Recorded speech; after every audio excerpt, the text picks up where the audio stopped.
Hello, Rio de Janeiro.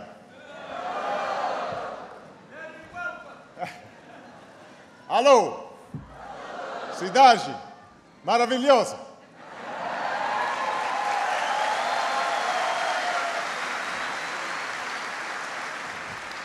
Boa tarde, todo o povo brasileiro.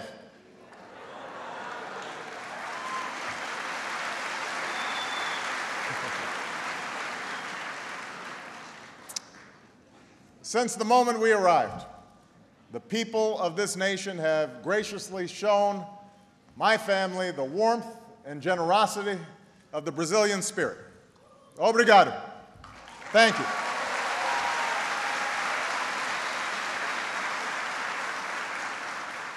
And I want to give a special thanks to all of you for being here, because I've been told that there's a Basco football game coming, Botafogo.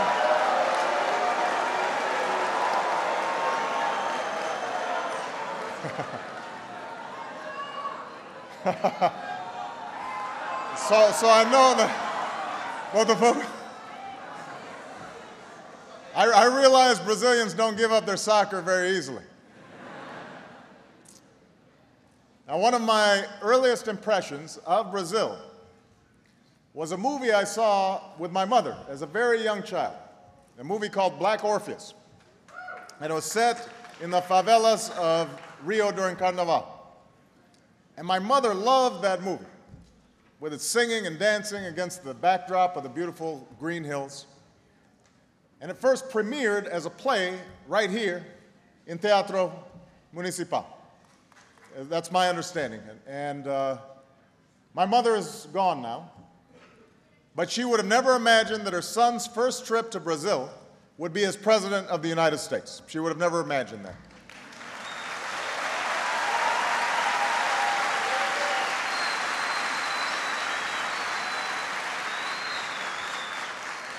And I never imagined that this country would be even more beautiful than it was in the movie.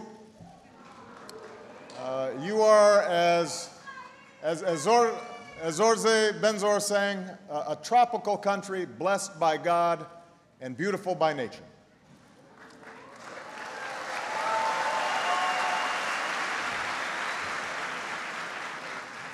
I've seen that beauty in the cascading hillsides, in your endless miles of sand and ocean, and in the vibrant, diverse gatherings of Brasileiros who have come here today. And we have a wonderfully mixed group.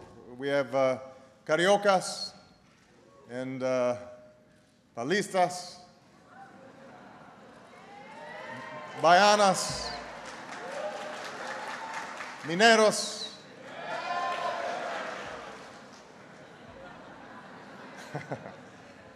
we've got men and women from the cities to the interior, and so many young people here who are the great future of this great nation. You know, yesterday I met with your wonderful new president, Dilma Rousseff, and talked about how we can strengthen the partnership between our governments. But today I want to speak directly to the Brazilian people about how we can strengthen the friendship between our nations. I've come here to share some ideas because I want to speak of the values that we share, the hopes that we have in common, and the difference that we can make together. When you think about it, the journeys of the United States of America and Brazil began in similar ways. Our lands are rich with God's creation, home to ancient and indigenous peoples. From overseas, the Americas were discovered by men who sought a new world and settled by pioneers who pushed westward across vast frontiers. We became colonies, claimed by distant crowns, but soon declared our independence. We then welcomed waves of immigrants to our shores, and eventually, after a long struggle, we cleansed the stain of slavery from our land. The United States was the first nation to recognize Brazil's independence and set up a diplomatic outpost in this country. The first head of state to visit the United States was the leader of Brazil, Dom Pedro II. In the Second World War, our brave men and women fought side by side for freedom. And after the war, both of our nations struggled to achieve the full blessings of liberty. On the streets of the United States, men and women marched and bled, and some died, so that every citizen could enjoy the same freedoms and opportunities, no matter what you look like, no matter where you came from. In Brazil, you fought against 2 decades of dictatorships for the same right to be heard, the right to be free from fear, free from want. And yet, for years, democracy and development were slow to take hold, and millions suffered as a result. But I come here today because those days have passed. Brazil today is a flourishing democracy, a place where people are free to speak their mind and choose their leaders, where a poor kid from Pernambuco can rise from the floors of a copper factory to the highest office in Brazil. And over the last decade, the progress made by the Brazilian people has inspired the world. More than half of this nation is now considered middle class. Millions have been lifted from poverty. For the first time, hope is returning to places where fear had long prevailed. I saw this today when I visited Cidade de Deus, the city of God.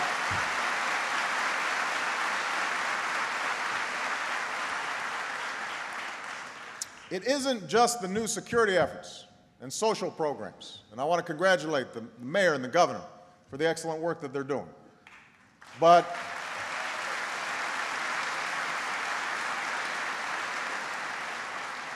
it's also a change in attitudes. As one young resident said, people have to look at favelas not with pity, but as a source of presidents and lawyers and doctors, artists, and people with solutions.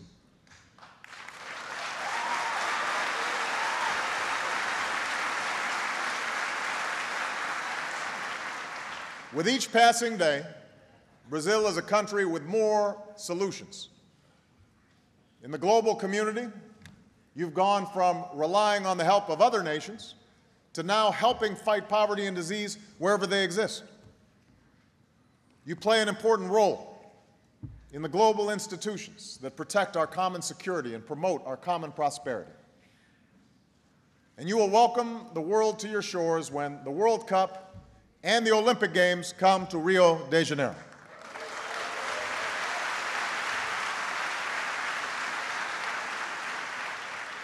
Now, you may be aware that this city was not my first choice for the Summer Olympics.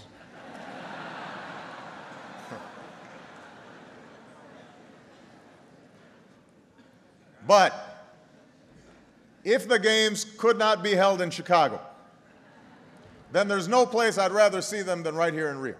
And I intend to come back in 2016 to watch what happens.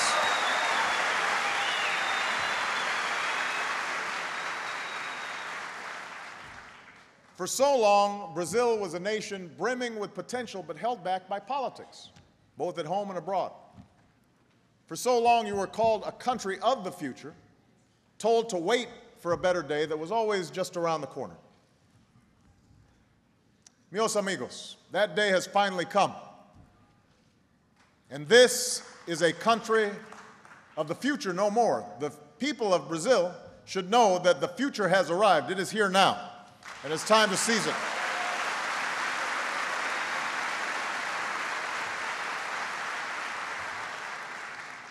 Now, our countries have not always agreed on everything.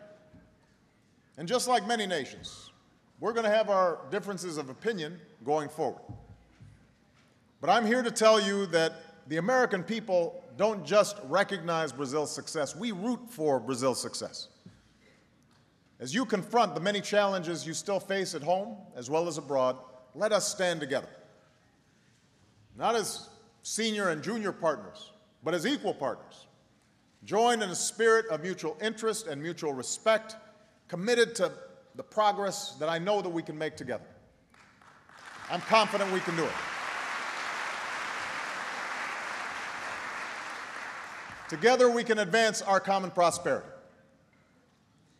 As two of the world's largest economies, we worked side by side during the financial crisis to restore growth and confidence. And to keep our economies growing, we know what's necessary in both of our nations. We need a skilled, educated workforce, which is why American and Brazilian companies have pledged to help increase student exchanges between our two nations. We need a commitment to innovation and technology, which is why we've agreed to expand cooperation between our scientists, researchers, and engineers. We need world-class infrastructure, which is why American companies want to help you build and prepare this city for an Olympic success. In a global economy, the United States and Brazil should expand trade, expand investment, so that we create new jobs and new opportunities in both of our nations. And that's why we're working to break down barriers to doing business. That's why we're building closer relationships between our workers and our entrepreneurs. Together, we can also promote energy security and protect our beautiful planet. As two nations that are committed to greener economies, we know that the ultimate solution to our energy challenges lies in clean and renewable power. And that's why half the vehicles in this country can run on biofuels. And most of your electricity comes from hydropower. That's also why in the United States we've jump-started a new clean energy industry. And that's why the United States and Brazil are creating new energy partnerships to share technologies, create new jobs, and leave our children a world that is cleaner and safer than we found it.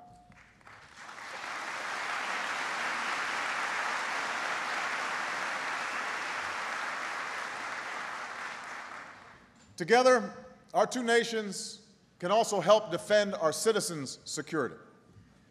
We're working together to stop narco-trafficking that has destroyed too many lives in this hemisphere. We seek the goal of a world without nuclear weapons. We're working together to enhance nuclear security across our hemisphere. From Africa to Haiti, we are working side by side to combat the hunger, disease, and corruption that can rot a society and rob human beings of dignity and opportunity.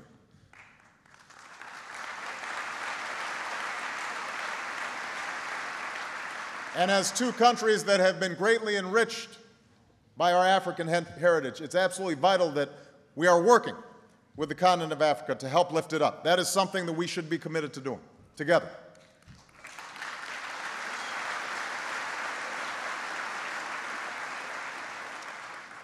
Today, we're both also delivering assistance and support to the Japanese people at their greatest hour of need. The ties that bind our nations to Japan are strong. In Brazil, you are home to the largest Japanese population outside of Japan. In the United States, we forged an alliance of more than 60 years. The people of Japan are some of our closest friends, and we will pray with them and stand with them and rebuild with them until this crisis has passed.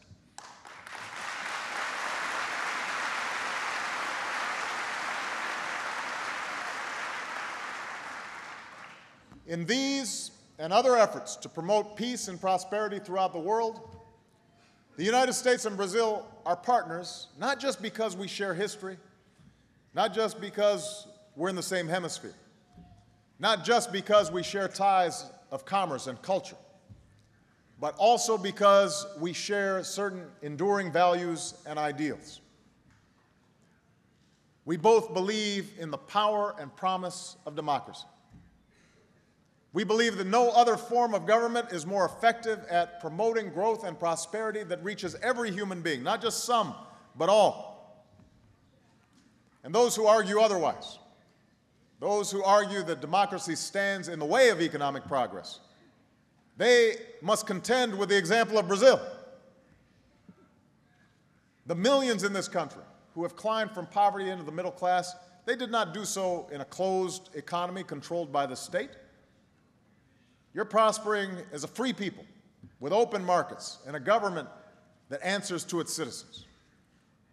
You're proving that the goal of social justice and social inclusion can be best achieved through freedom, that democracy is the greatest partner of human progress.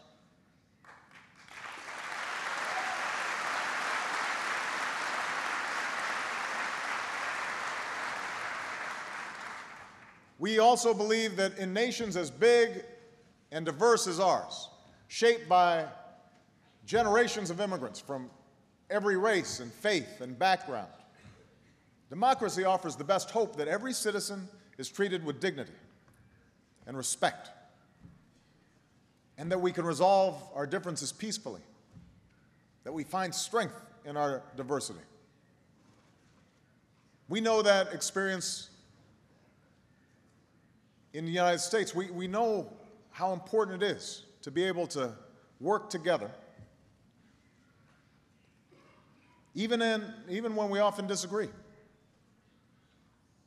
Now, I understand that our chosen form of government can be slow and messy. We understand that democracy must be constantly strengthened and perfected over time. We know that different nations take different paths to realize the promise of democracy. And we understand that no one nation should impose its will on another. But we also know that there are certain aspirations shared by every human being. We all seek to be free. We all seek to be heard. We all yearn to live without fear or discrimination. We all yearn to choose how we are governed. And we all want to shape our own destiny. These are not American ideals or Brazilian ideals. These are not Western ideals. These are universal rights, and we must support them everywhere.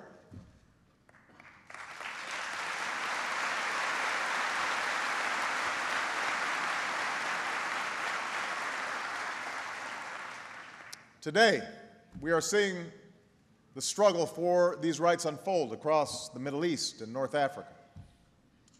We've seen a revolution born out of a yearning for basic human dignity in Tunisia. We've seen peaceful protesters pour into Tahrir Square, men and women, young and old, Christian and Muslim. We've seen the people of Libya take a courageous stand against a regime determined to brutalize its own citizens. Across the region, we've seen young people rise up, a new generation demanding the right to determine their own future. From the beginning, we have made clear that the change they seek must be driven by their own people. But for our two nations, for the United States and Brazil, two nations who have struggled over many generations to perfect our own democracies, the United States and Brazil know that the future of the Arab world will be determined by its people. No one can say for certain how this change will end.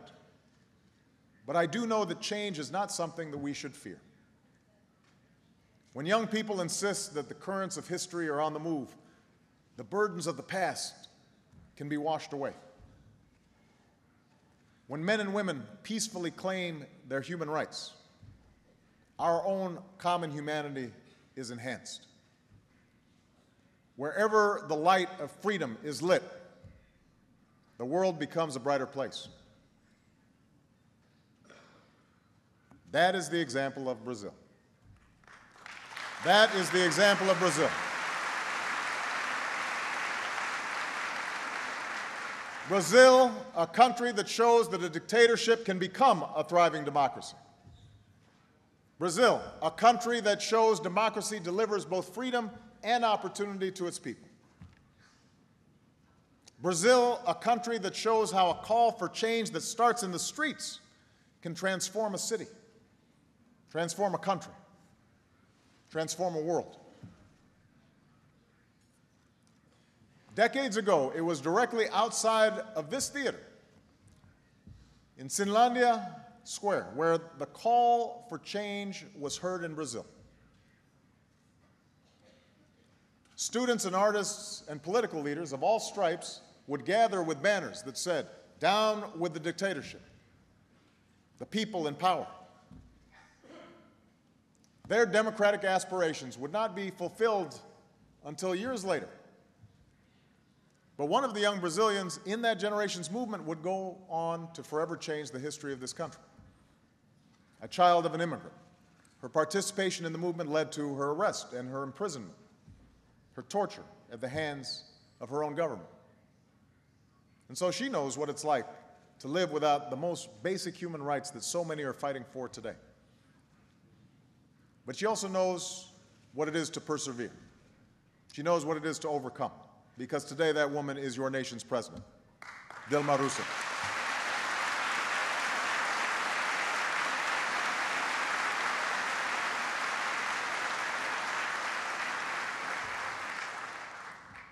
Our two nations face many challenges. On the road ahead, we will certainly encounter many obstacles. But in the end, it is our history that gives us hope for a better tomorrow. It is the knowledge that the men and women who came before us have triumphed over greater trials than these. That we live in places where ordinary people have done extraordinary things. It's that sense of possibility, that sense of optimism that first drew pioneers to this new world. It's what binds our nations together as partners in this new century. It's why we believe, in the words of Paulo Coelho, one of your most famous writers, with the strength of our love and our will, we can change our destiny, as well as the destiny of many others. Muito obrigado. Thank you, and may God bless our two nations. Thank you very much.